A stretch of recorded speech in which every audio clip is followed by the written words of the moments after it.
Up next, a return trip to Cambodia to see what these humanitarians have been doing with some new funding and new projects. And we end up in the middle of a typhoon. Without school, what would these kids be doing? They'd be doing the same thing their parents did, which is work hard, die young, and struggle on a daily basis to be well, to have enough to eat, to have any kind of quality of life whatsoever.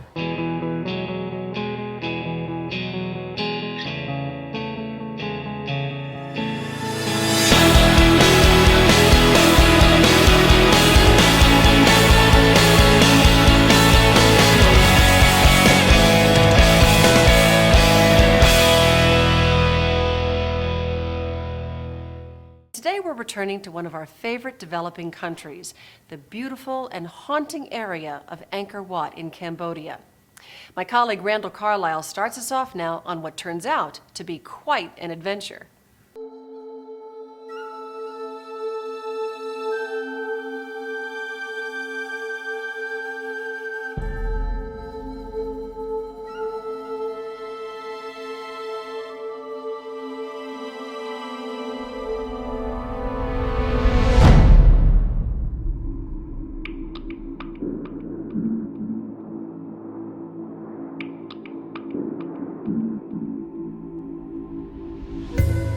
This is Cambodia today. Most of the people here live a simple life, selling fruits in the local market, farming in their rice paddies, or creating souvenirs for the millions of tourists who come here every year to look in awe at the majestic temples of Angkor Wat.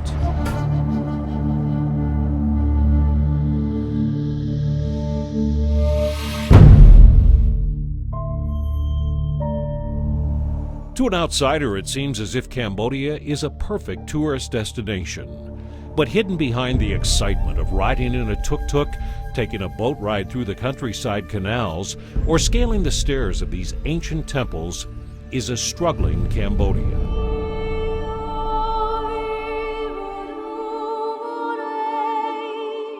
Still trying to recover from a dark and tragic past. Right outside the walls of these temples, the face of poverty is unavoidable. Like this young child with a fishing line, desperate for food.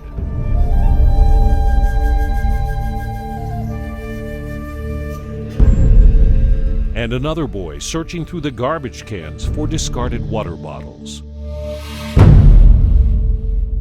This poverty is the after effect of a war that happened over 30 years ago that left Cambodia in ruins, physically and intellectually. In 1975, Cambodia was enveloped in a horrific genocidal campaign led by Pol Pot that resulted in the massacre of over 2 million Cambodians. The Khmer Rouge, an angry peasant army, set out to cleanse Cambodia of what they considered the threat. During the genocide, the victims of the genocide were the educated people of the country. So in that generation, that all disappeared. Among those rounded up to be killed was Ponheary's father, a teacher. Ponheary Lee will never forget arriving at the detention camp. And when I arrived there, my mom told me that I was too late to see my father for his last life.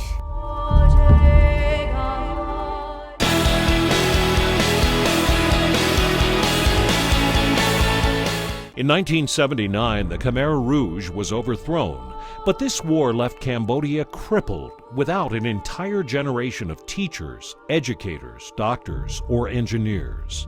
All of the people that did have an education are gone. So not only do the ones who are surviving not have an education, but there's no one to give it to them.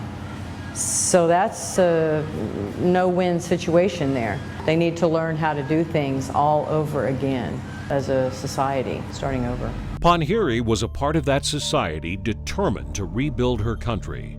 Like her father, she became a teacher, but soon discovered that the classrooms were practically empty of pupils. The few students who did attend were the wealthier children whose parents could afford the few dollars it cost to cover the expenses of the school uniforms and supplies. And Ponheary, who wasn't making enough as a teacher to survive, also had to take on secondary jobs, becoming a tour guide at the temples of Angkor Wat. Put the stone on each other and then smooth the stone in place. So they finished the building first before made the carving. Where daily hundreds of children were not in school, but outside alone. Inspired by the compassion of the tourists who were freely giving money to help the beggar children, Ponheary thought, if instead of giving money blindly to these children, what if she could get the tourists to donate money to help the children go to school?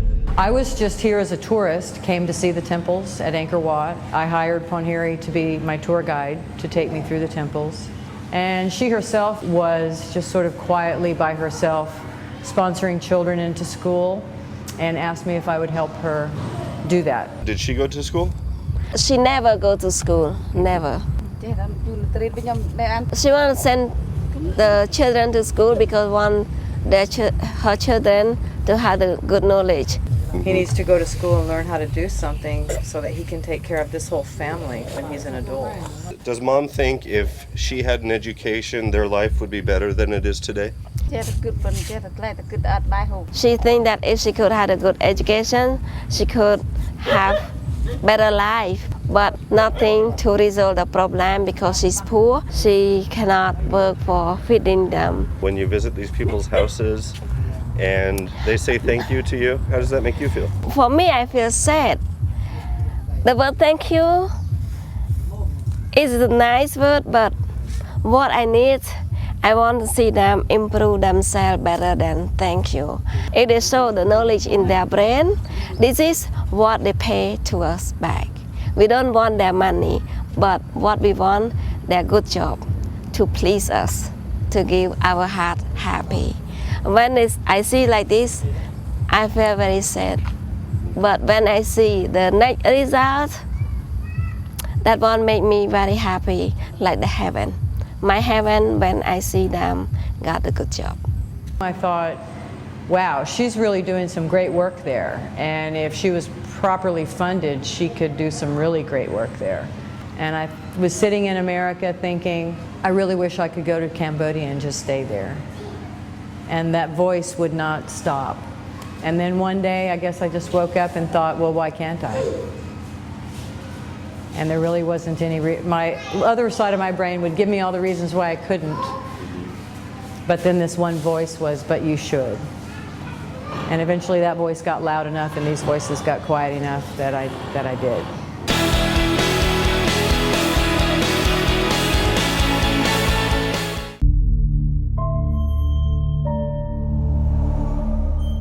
These Cambodian children are the fortunate minority because they have the chance to get an education. But just outside these walls are the majority. The kids aren't at the school because they have to wear uniforms to school, so the parents have to buy those. They have to bring their own books and pencils and, school supplies. It would cost the parents about $12 to $15 a year to equip one of their children to go to school. So you're asking somebody to give up 2 months' salary basically to educate their children, and they just can't do it. They just can't do it. If there's 30 kids in the village going to school because their parents can afford to send them, and then suddenly there's 400 children at the school, that's good for that village. That's a big shift. What originally started with Ponheary personally sponsoring a handful of children to go to school has now grown into an international organization which is helping thousands of impoverished Cambodian children receive an education.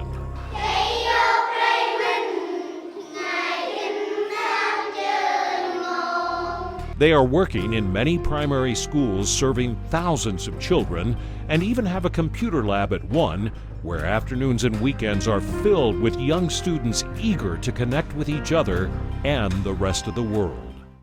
When I grow up, I want to be a teacher computer. We had to build this building last year, and then this building we just finished about 3 weeks ago. After the school was sort of established, kids started just sort of showing up that had been to school before and wanted to finish. We had heard that there was a school there. It had only been there for a year. The people in Kokay are desperately poor.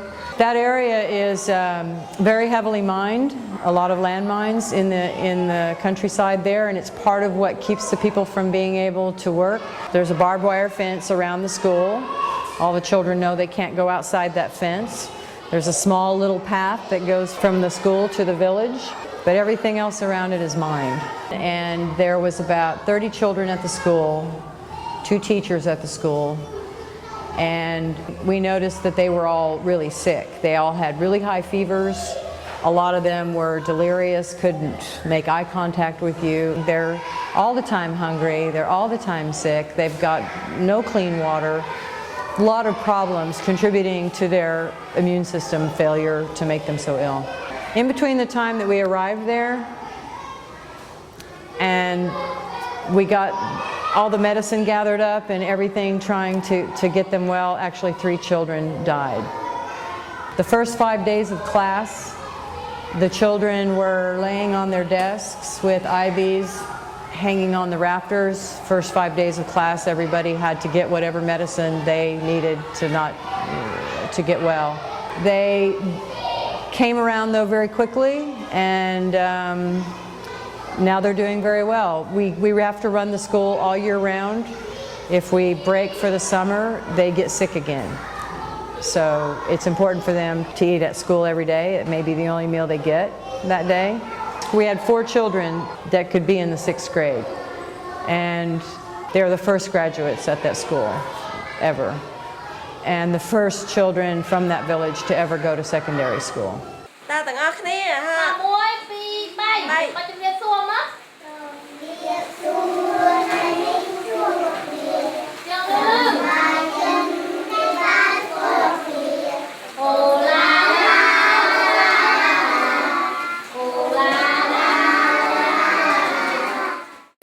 'They're in the dark because they don't have the education. They cannot read, they cannot write. If they have something like the problem, they don't know how to resolve the problem. That one in the dark, in the darkness. The education is a new thing for them, and the education is the candle. We light it. Now we light the candle in the countryside.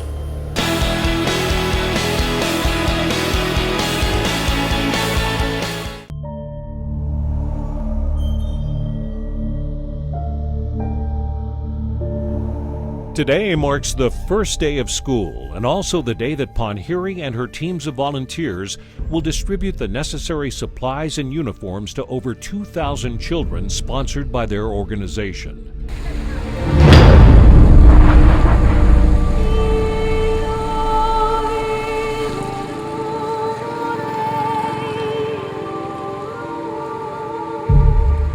However, today is also the day the Typhoon Ketsana hit landfall in Cambodia.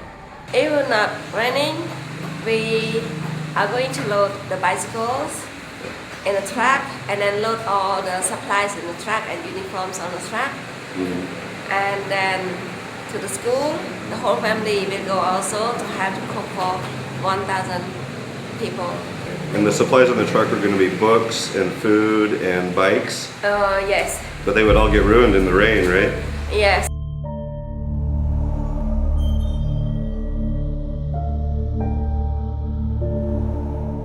The teacher told me that some students come already. So Students think- came in this rain? yeah, because they are excited with their own supplies and uniforms and the party.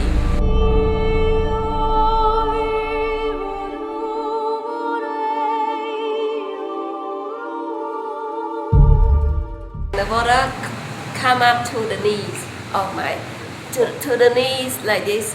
Really? Yeah. Oh, wow. But Ponheary wasn't about to let this torrential rain deter her mission, so they loaded up the trucks with their supplies and braved flooded roads.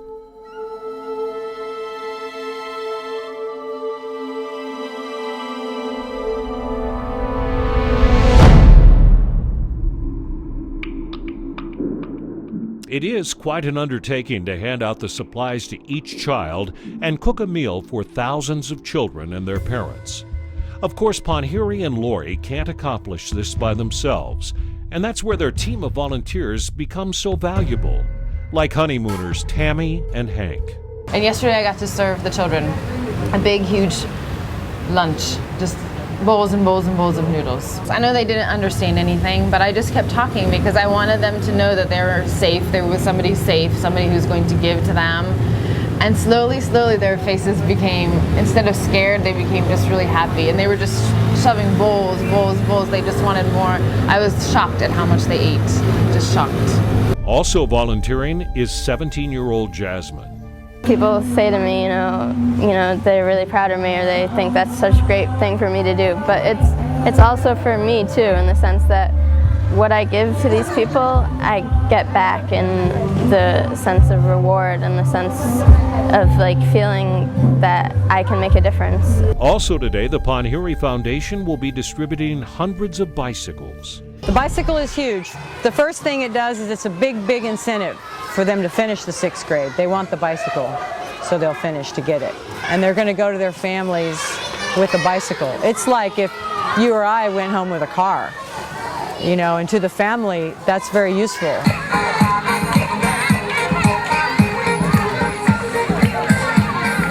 There was a young boy, he said, let's go dance, and he just started pulling me, and I said, oh, well, I think this is for the kids. I didn't know I was supposed to go. Oh, he said, no, no, no, and he just pulled me out there, and that's how that all started. And then a couple of little girls came, and they were showing me how to wiggle my booty and do little shimmy shakes and things.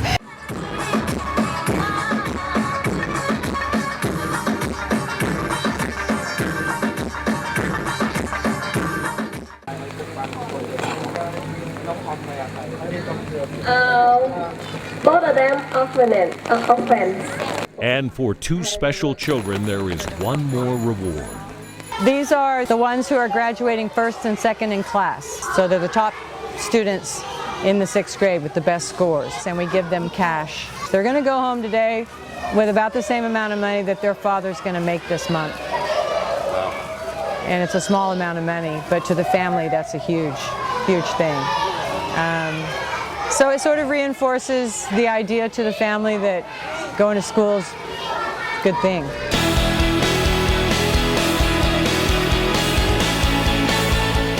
The hope for every child, sponsored through the Ponheary Foundation, is that through their education, they will become the essential backbone toward rebuilding this country. They have six children, and their children, some of them they go to school, some of them very young, they cannot go to school, and they're very poor.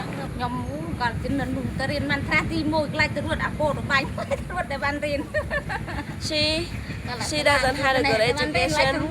At that time, it was the war, and then she went to the 1st grade, but never got any knowledge because of the war. What would she like to say to the Ponheary Foundation for helping the children go to school? She's very happy to have us to come and help, and she really wants her children to go to school, have a good education. Even she's poor, but she always struggles to send the kids to school. And none of this would have been possible without the dedication of one woman, Ponheary Lee, whose mission is to fight poverty with the most powerful weapon. Me, I do different. I want to kill the poor people, but not with the gun, with the education. This is my weapon, education.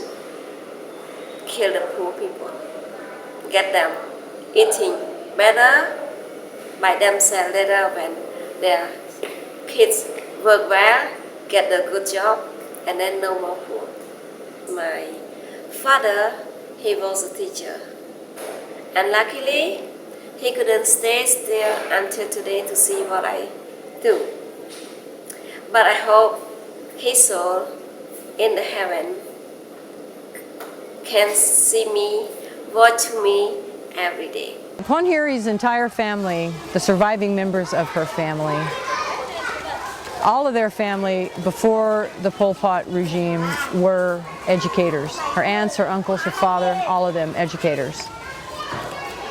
They all lost their lives and left all the children in their family and their mother alone to try to survive. The way that they have fought back the tragedy of that and healed the wound of that is to turn around and bring education back to the very people who killed their family. And I find that so incredibly inspiring. And in the whole big world, it's the answer. It's the answer. If somebody kills your father, go fix whatever it was that caused that to happen. Don't kill their father. Don't kill them. Fix the problem. I feel honored to be inside that and to be working inside that to fix it. We don't need to punish the ones who did what they did. We need to solve the problem that caused them to do that thing. And that's universal. That's It's beyond universal. You can Cambodia. take that everywhere in the world, you know, everywhere in the world. The problems that are going on everywhere could be addressed in that way with more compassion. And that's the part that makes it all work, makes it work.